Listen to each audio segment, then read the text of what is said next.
I'm Nancy Showalter, and you're listening to Spirituality for the Politically Incorrect podcast.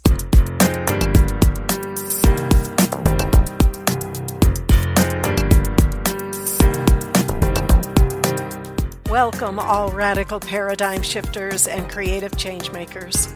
You who dare to create a better life and a better world. Tap into the power that resides within you and use that power for constructive change.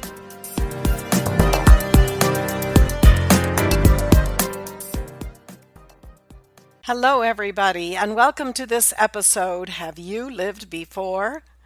Last episode, we talked about karma, the law of cause and effect, and today we look at how that law may work beyond a single lifetime. The concept of reincarnation is common in Eastern traditions, but not so much in the West. Some have argued that reincarnation is not mentioned in the Bible, so it must not be true. Even though the word reincarnation does not appear in the Bible, there are a couple of examples from interactions Jesus had with his disciples that were left in the New Testament that tells us that reincarnation was an accepted belief by Jesus and the disciples. The first example is when Jesus saw a man that was blind from birth.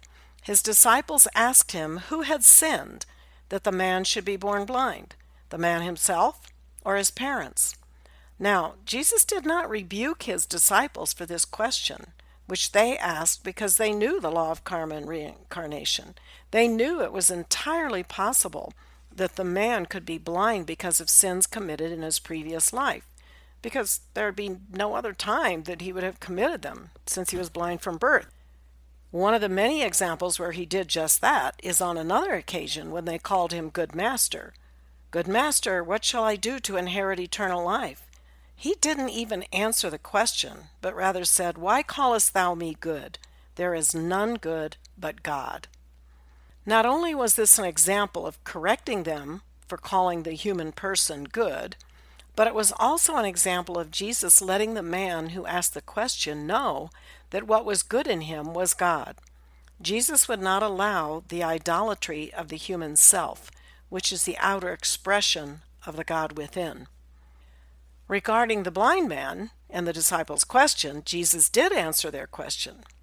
He said that neither had the man nor his parents sinned, but that the man was born blind so that works of God could be demonstrated in him.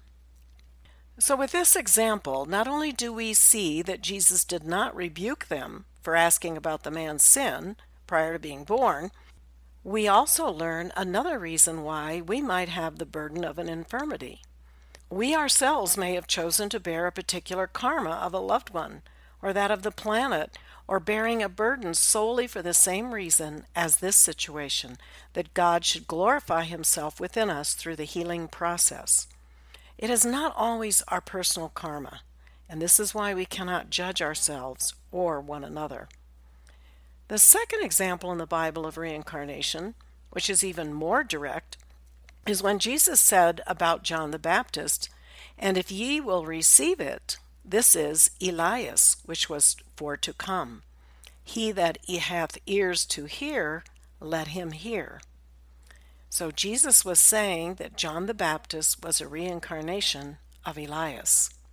So if we have ears to hear, we will hear.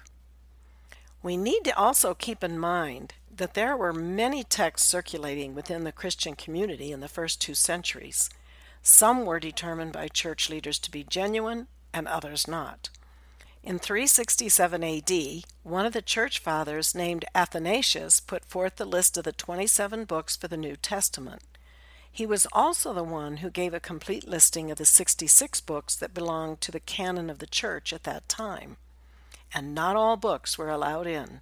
There are a number of other gospels that were omitted. Then in 1945, the Nag Hammadi texts were discovered, and they revealed information about the Gnostics, one of the early sects of Christianity, and their beliefs in reincarnation. They claimed to have knowledge of Jesus' secret teachings handed down to them by the apostles, and they also understood reincarnation. The Gnostics were ultimately destroyed by the Roman Orthodox Church because they were branded heretical. Their writings, which include some of the books that were eliminated from the final Bible canon, were destroyed and their followers burned at the stake. So, what went into the Bible officially and what was prohibited was serious business back then.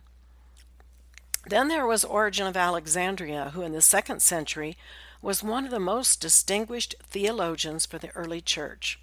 His writings included teachings of Jesus on reincarnation and the heavenly hierarchy, another fascinating subject that we will talk more about in future episodes.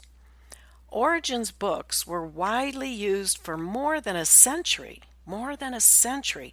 They were criticized at the same time, however, and by the 6th century, his writings were declared to be heresy and condemned, which resulted in the powers that be burning and destroying all of his writings, with only a very few remaining today. So we cannot claim authoritatively that reincarnation is not in the Bible. And in the light of the 1945 discovery of the Nag Hammadi texts in Egypt, we cannot say authoritatively that Jesus did not teach reincarnation.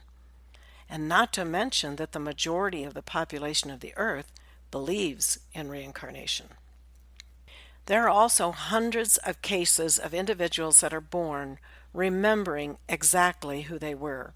And in some cases, when the previous birth was recent enough, they have gone back to where they lived and have seen their family members or friends. Now, this is more common in the East, but there are dramatic examples of this in Western society also. The normal process when we come into this world is that we lose our memory of who we were in past lives or in the spirit world. I think it's easy to understand why this is the case. It would be very distracting to be living one life while remembering a whole other lifetime, where your circumstances may have been much different in attachments to family and friends. Imagine if you were a king in a previous life and then poor in this life, or if you were a man in another life and a woman in your current life, or vice versa. Most everyone who does remember at an early age, the memory fades as they get older, so they can focus on being who they are now. One of the most impressive and well-documented cases in the West is that of James Leininger. He was born in 1998, and at age 2, he started experiencing vivid nightmares that would make him scream out in his sleep. Airplane crash, plane on fire, little man can't get out. And he would kick and claw on the covers like he was trying to kick his way out of something. This same nightmare kept recurring 4 to 5 times a week. As he got a little older, his parents started questioning him, and little James told them that he was the man in the plane that had been shot down by the Japanese during World War II. He even identified the emblem of the Japanese planes of the rising sun, a big red sun. James also had an obsession with airplanes, particularly World War II aircraft with propellers. He would crash his toy planes into the coffee table, knocking off the propellers. And in his car seat, he would put on imaginary headphones and face mask as if he was preparing to fly a plane. He even created a simulated cockpit in one of the family's closets and educated his mother on the parts of a toy airplane that he had. As time went on, little James revealed that the man in his nightmares was also called James, that he flew a plane called a Corsair, that the plane he flew took off from a boat, and that the boat's name was the Natoma. He said that the Corsair would veer to the left on takeoff, and that the Corsair had a tendency to blow tires out upon landing. When his parents took him to the Lone Star Flight Museum, they were surprised to see little James walking around a Corsair, conducting a flight check, like a pilot normally does before boarding his aircraft. His mother mused that her son, who was not even potty trained, yet he knew details of World War II aircraft of that era. Eventually, James gave his parents his previous name in that lifetime, which was also James Huston Jr. And he also gave names of those who he flew and served with during the war. And of course, the most convincing evidence was when he gave specific details about himself and other folks in that life, details that were later corroborated by those still alive. His father tracked down two of the surviving pilots who witnessed James Huston's plane go down, and they confirmed that an anti-aircraft shell knocked the propeller off of Huston's plane, which explained why little James would knock propellers off his toy planes. They also validated that Huston's plane caught fire and that Huston went down with his plane. James' father, through all of his research into what James was telling him, came to personally know surviving veterans as well as about those who did not survive at Natoma Bay. He so greatly admired the Natoma Bay veterans that he created a memorial to commemorate them. And here's where it really gets interesting. At the inauguration of the memorial, in which many of the Natoma Bay veterans attended, James recognized one of his previous Army buddies when he heard his voice. And then he recognized others there and talked with them about their life together. James' parents also located James Huston's sister, Ann Huston Barron, who was 84 years old. James spoke to her by telephone, and in the conversation, he gave many personal details of James Huston's life, which Ann confirmed as accurate. For example, James told Ann that he called her Annie. Ann confirmed that only James Huston called her Annie. James told Ann that they had a sister named Ruth, which was correct, and gave the correct years between him and his siblings' ages. He said that their father was alcoholic and smashed things when drunk, and that he had to go into rehab for alcoholism, which Ann also confirmed. And to get very detailed, James said that he and Ann, as children, had matching portraits done by the same artist named Darrell, which were gifts from their mother. Ann confirmed these facts too. You know, even the hardcore skeptic would have a hard time chalking these things up to coincidence. Just as amazing is that James also said that he picked his parents while he was still in the spirit world, which we know that actually happens before a soul re-embodies. He told his parents that he saw them when they were vacationing at the Royal Hawaiian Hotel in Honolulu.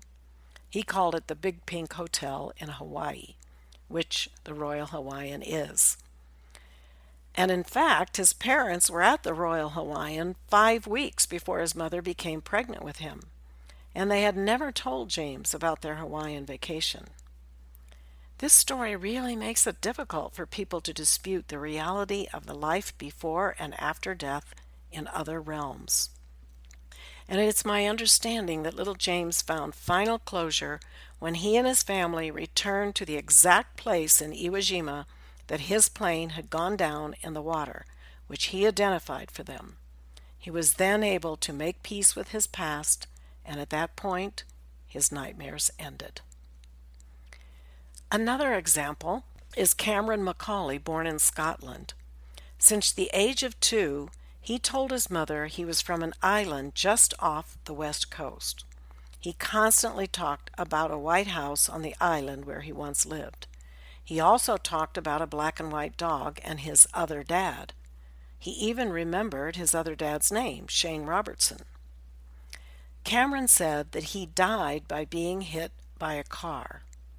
Every day, Cameron would tell his mother that he really misses his other mother. So one day, the family decided to visit the island where Cameron claimed he was from. Cameron took them directly to the house, and the family was speechless because the house was exactly as Cameron would draw. They decided to knock on the door, and the owners of the house were, in fact, the Robertsons. Cameron knew all the family members in the family photos, and there were a lot of pictures of the black and white dog. Now, as Cameron got older, he started to lose his memories of this past life. But he still remembers that when he died, he got to go through a hole and ended up in his current mother's tummy. There are many more cases like this that you can research. We have Jesus' teaching, and we have some of these poignant examples of the continuity of life and the soul's journey into the physical world.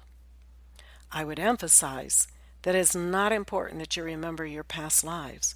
What is important is to recognize that the reaping of what we sow in one life may not show up until the next life, or even many lives later. Without the understanding of karma and reincarnation and how it works out in the physical world, it's difficult to understand some of the things that happen. Why are some people born into a certain country or to rich parents and others to poor parents? And the list goes on. So what might seem like an injustice is really an opportunity to learn and grow and overcome previous poor choices. Or, as mentioned earlier, what seems like negative circumstances may not be personal karma at all, but rather an opportunity to lift others in a particular society or race or ethnic group. We simply cannot know exactly when we don't have access to the history of an individual person. But what we do know is that we are accountable for our actions, and limiting circumstances are our opportunity to overcome and grow. And this opportunity to overcome is very important on the spiritual path. Being accountable is also in the Bible. Even though we can be forgiven and there is mercy, there is also justice. Jesus said, "For verily I say unto you, till heaven and earth pass away, one jot or one tittle shall in no wise pass away from the law, till all things be accomplished." We are accountable for every word, thought, and deed, and we cannot judge ourselves or others because we do not always know the bigger picture. In our next episode, we're going to learn about ways that we can create positive karma and balance any negative karma we may have from this life or previous lives. Until then, keep an open mind, a generous heart, and a powerful spirit. I'm Nancy Showalter, and you've been listening to Spirituality for the Politically Incorrect. Thank you for being with me today, and if you enjoyed this episode, don't forget to subscribe on iTunes. And to follow more of my work, visit me at nancyshowalter.com.